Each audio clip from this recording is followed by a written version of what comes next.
Good morning student.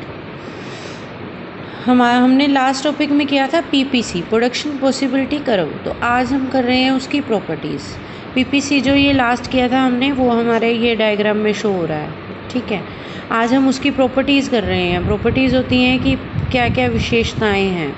Production possibility curve slope downward. तो सबसे first है कि इसका जो स्लोप है हमेशा डाउनवर्ड आता है। डाउनवर्ड मीन्स लेफ़्ट से राइट की ओर होगा ये। और क्यों होगा?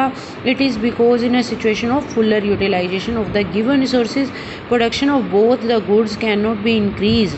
मोर of goods X can be produced only with less of good Y.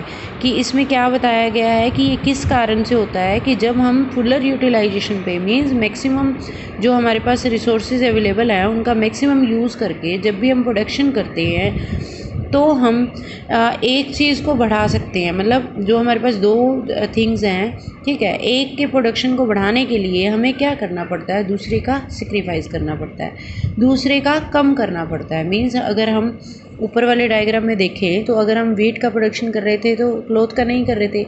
अगर हमने क्लॉथ का प्रोडक्शन बढ़ाना है तो हमें वेट का कम करना पड़ा। तो ये कारण है हमारा ये स्लोप डाउनवर्ड आने का। सेकंड है हमारा production possibility curve is concave to the point. ये हमेशा जो ओरिजिन के कनकेव होगा। कनकेव ये एक तो ये होता है हमारा डायग्राम में, ठीक है। एक तो आएगी हमारी ये वाली सिचुएशन जो अभी आई है, ठीक है। दूसरी आएगी हमारी ये वाली सिचुएशन, ठीक है। सॉरी, ये वाली सिचुएशन, ठीक है। तो ये होता है हमारा कनकेव, जो हम बात कर रहे हैं कि ये हमेशा क्या होगा? कनकेव होगा। और ये होती है कन्वेक्स, ठीक। तो हम ये ले रहे हैं कि production possibility curve is concave to the point of origin. It is because to produced each additional unit. ये किस लिए होता है कि हमें एक एडिशनल यूनिट प्रोड्यूस्ड करने के लिए एक्स का, एक्स मीन्स कोई भी गुड्स ले सकते हैं। जैसे इन्होंने वीट और क्लॉथ ली थी, इसने एक्स और वाई गुड्स ली, एग्जाम्पल फॉर एग्जाम्पल आपको बताया गया है। तो more and more unit of goods Y will have to be sacrifice than before. कि हमें क्या करना पड़ेगा? अगर हमने एक्स का प्रोडक्शन बढ़ाना है तो वाई को सेक्रीफाइस करना पड़ेगा। वाई का प्रोडक्शन बढ़ाना है तो हमें एक्स को सेक्रीफाइस करना पड़ेगा। इट मीन्स जो हमारा ये opportunity cost of producing every additional unit, opportunity cost होता है कि किसी के बदले में सेक्रीफाइस करना। ये अलग से टॉपिक आएगा आपका, अपॉर्चुनिटी कॉस्ट क्या है वो उसमें भी करवाया जाएगा कि एक एडिशनल यूनिट लेने के लिए, एक गुड्स की एडिशनल यूनिट लेने के लिए दूसरी गुड्स की जो हमें सेक्रीफाइस करना पड़ता है, ठीक है। तो इसमें अगर हमें x की वैल्यू ज़्यादा लेनी होती है तो हमें y की वैल्यू का क्या करना पड़ता है? y की यूनिट्स का सेक्रीफाइस करना पड़ता है। तो इसी तरह से हमें आगे पीपीसी जो दिया गया है वो सेंटर प्रॉब्लम के साथ इलस्ट्रेट करके दिया गया है, ठीक है। तो हमने आज ये पढ़नी है कि पीपीसी सेंटर प्रॉब्लम के साथ किस तरह से रिलेट की जाती है। Using the concept of production possibility curve we can explain the centre problem of an economy as under. तो फर्स्ट हमारी जो प्रॉब्लम थी वो क्या थी? What to produced and how much to produce, ठीक है। तो व्हाट टू प्रोड्यूस्ड में हमने क्या माना है कि पीपीसी में हमने क्या माना है कि हमारे पास टू गुड्स हैं, ठीक है। उसी के एग्जांपल से हम इलस्ट्रेट करके इसको बता रहे हैं कि हमारी प्रॉब्लम क्या है। तो what to produced means figure 2 में शो किया गया है कि if all the resources are used, कि सभी रिसोर्सेज हमारे प्रोडक्शन के लिए यूज़ किए जा रहे हैं, ठीक है। तो अगर हम वीट का प्रोडक्शन करते हैं सभी रिसोर्सेज के साथ तो वो 6 टन होता है। जैसे हमें ये डी पॉइंट पे शो किया गया है, सिर्फ वीट का ही प्रोडक्शन हो रहा है यहाँ पर, ठीक है। On the other hand if all the resources are use in the production of cloth, अगर हम सारे रिसोर्सेज क्लॉथ पर लगाते हैं तो ये 12 जो ये पॉइंट दिखाया है आपको, 12 बेल्स ऑफ क्लॉथ, ये क्या शो कर रहा है? ए पॉइंट, कि हम सिर्फ क्लॉथ का ही प्रोडक्शन कर रहे हैं और यहाँ हम सिर्फ वीट का ही प्रोडक्शन कर रहे हैं। तो जो ये बी और सी वाली सिचुएशन है इसमें क्या होता है कि कुछ पार्ट आप वीट का प्रोडक्शन कर रहे हैं और कुछ पार्ट आप क्लॉथ का, इसमें भी यही सेम सिचुएशन है। तो जो you can produced stretch between A and D point, A and D point जो है हमारा of the production possibility curve show various possibility combination of wheat and cloth that can be produced with the given resources. Any point on the production possibility curve show full utilization of resources. Thus point B पर क्या show हो रहा है हमारा, 2 turns तो wheat का production हो रहा है और 10 बेल्स हमारा क्लॉथ का प्रोडक्शन हो रहा है। इसी तरह सी पॉइंट पे क्या हो रहा है, 4 टन हमारा वीट का प्रोडक्शन हो रहा है, ठीक है, और 6 बेल्स हमारा क्लॉथ का प्रोडक्शन हो रहा है। तो हमने ये चूज़ करना होता है कि हमें क्या प्रोड्यूस्ड करना है और कितना करना है। तो फर्स्ट प्रॉब्लम हमारी यहाँ इसके साथ हमने अपने रिसोर्सेज को किस तरह से एलोकेट करना है कि हमें कितनी कितनी क्वांटिटी चाहिए उसकी, ठीक है, क्या प्रोड्यूस्ड करना है और कितना प्रोड्यूस्ड करना है, ये हमारी फर्स्ट उसके साथ इलस्ट्रेट किया गया पीपीसी के साथ। सेकंड है हमारा हाउ टू प्रोड्यूस्ड। अब बात आती है हाउ टू प्रोड्यूस्ड में टेक्नोलॉजी की, कि हम उसको किस तरह से प्रोड्यूस्ड करें। The other central problem of the economy is how to produce. This problem relate to the choice of technique, कि इसमें choice of technique of production देखा जाता है कि हमें किस टेक्नोलॉजी से प्रोडक्शन करना है। This situation is explain with the help of figure 3।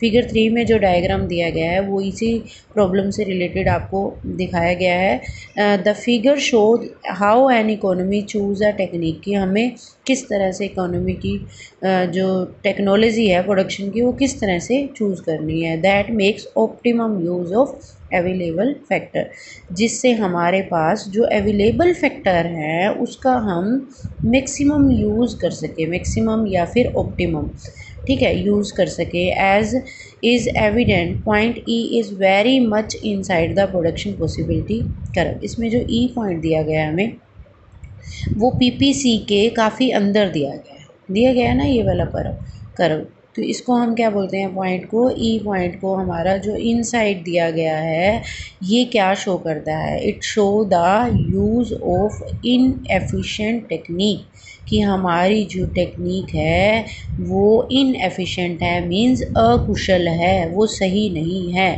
ठीक है। इस पॉइंट पर हमारे रिसोर्सेज का ऑप्टिमम यूज़ नहीं हो रहा। If efficient technology is use, अगर हम एफिशिएंट टेक्नोलॉजी यूज़ करेंगे तो there will be more production of one commodity without sacrificing the production of the other as shown A and सी।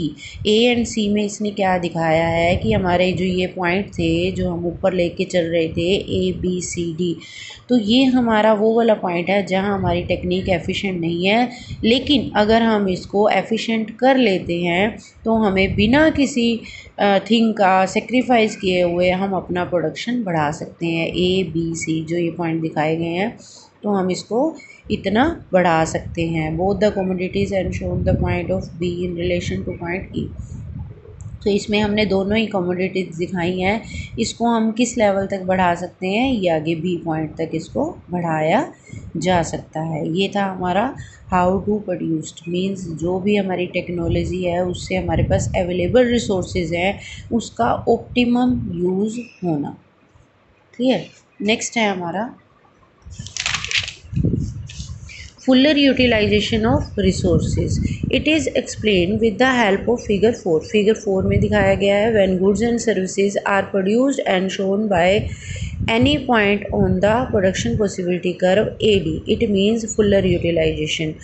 ये जो एडी कर्व आपको दिखाई गई है ये हमारी अवेलेबल रिसोर्सेज की पीपीसी है, कि जो अवेलेबल रिसोर्सेज का हमारा ऑप्टिमम यूज़ हो रहा है उसी के अकॉर्डिंग हमने शो किया है इसको। तो ये हमारा कौन सा पॉइंट है, fuller utilisation of resources. It means if instead goods and services are produced corresponding to any point inside the production possibility curve such as point F and G, this situation refer to underutilization of resources, कि इसमें जो under utilisation दिखाया गया है F and ji point, कि अगर हमारा जो पीपीसी है इन पॉइंट्स पर आता है तो इट मीन्स हमारा जो प्रोडक्शन है वो under resources, under utilisation of resources है, मीन्स साधनों का पूर्णतः प्रयोग नहीं किया जा रहा, साधनों का ऑप्टिमम यूज़ नहीं किया जा रहा। तो अगर ऑप्टिमम यूज़ होगा तो हमारी ये कर्व होगी, अगर अंडर यूटिलाइजेशन होगा तो हमारी ये वाले पॉइंट अंदर पॉइंट आएगा, अंडर यूटिलाइजेशन कोई भी पॉइंट आएगा हमारा एफ और जी जैसे दिखा रखा है इन्होंने। ठीक है, नेक्स्ट पॉइंट है हमारा growth of resources. Growth of resources in terms of instead level of output is possible only when the economy generate more resources.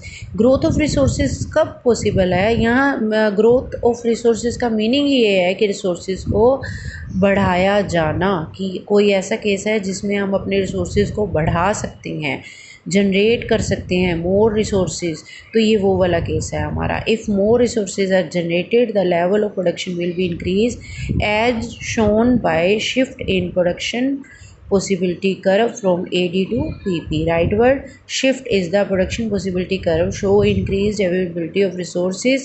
PP show different possibility combination of wheat and cloth corresponding or to a higher level of output than production possibility curve AD. अब इसमें क्या बताया गया है कि जो हमारा AD था, AD हमारा क्या था, पीपीसी हमारी जो फुलर यूटिलाइजेशन की अब तक हम बात कर रहे थे वो थी, लेकिन इसने कहा कि अगर हमारी ग्रोथ ऑफ रिसोर्सेज बढ़ जाती है, मींस हम ज़्यादा रिसोर्सेज इकोनॉमी में हमारे जनरेट हो जाते हैं, कहीं ना कहीं से हमारा ऐसा रिसोर्सेज बन जाता है जिससे हमारी इकोनॉमी को ज़्यादा रिसोर्सेज प्राप्त होते हैं, तो उस केस में हम क्या कर सकते हैं, अपना प्रोडक्शन बढ़ा सकते हैं। तो वो पूरी की पूरी जो ये पीपीसी है हमारी, ये शिफ्ट होकर ऊपर की तरफ हो जाएगी, एडी से पीपी की तरफ। अगर वो राइट से राइट वर्ड शिफ्ट हो जाती है, सॉरी राइट वर्ड शिफ्ट हो जाती है, ये राइट वर्ड शिफ्ट हुई है ना, तो इसको हम क्या बोलेंगे, ग्रोथ ऑफ रिसोर्सेज। तो आज के लिए आपका इतना ही टॉपिक है, ठीक है। इसमें कहीं भी डाउट हो कोई भी तो आप इसको पूछ सकते हैं। बाकी हिंदी मीडियम वालों को भी कोई प्रॉब्लम नहीं आएगी, क्योंकि साथ साथ मैं आपको हिंदी के नोट्स भी सेंड कर रही हूँ, ठीक है। बाकी जो भी डाउट है, आपकी जो भी क्वेरीज़ हैं आप क्लियर कर सकते हैं। Thank you, have a nice day.